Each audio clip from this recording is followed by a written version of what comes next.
Basinan eh.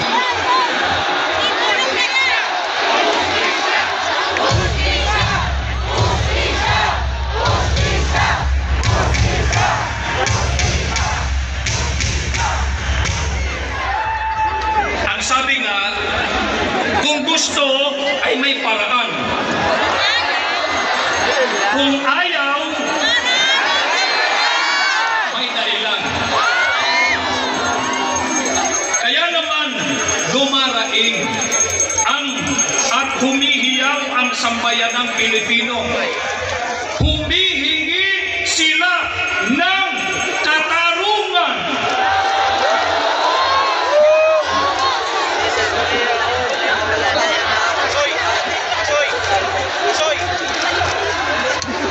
Nais natin panagutin ang mga sangkot sa katiwalian na ang naging kasalanan ay hindi lamang ang pagnanakaw sa kaban ng bayan mula sa buwis ng mga mamamayan, kundi ang kanilang naging kapabayaan ay nagbunga ng pagkakitil ng buhay o pagkamatay ng marami at daan-daang Pilipino.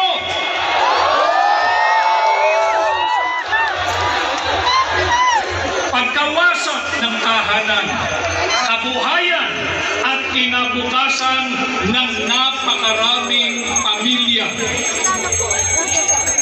Ito ang dahilan ng rally na isinasagawa at pinangungunahan ngayon ng Iglesia ni Cristo.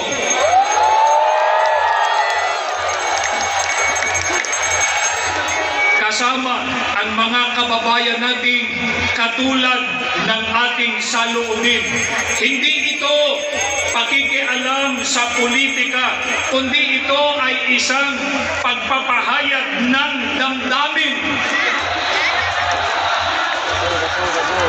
upang idagdag ang tinig ng Iglesia ni Cristo sa mga panawagan ng marami nating kababayan sa napakalaking katiwaliang ito na kinasasangkutan ng maraming opisyal ng pamahalaan.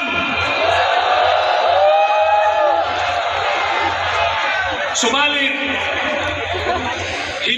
kung hindi man mapanagot ng batas ng tao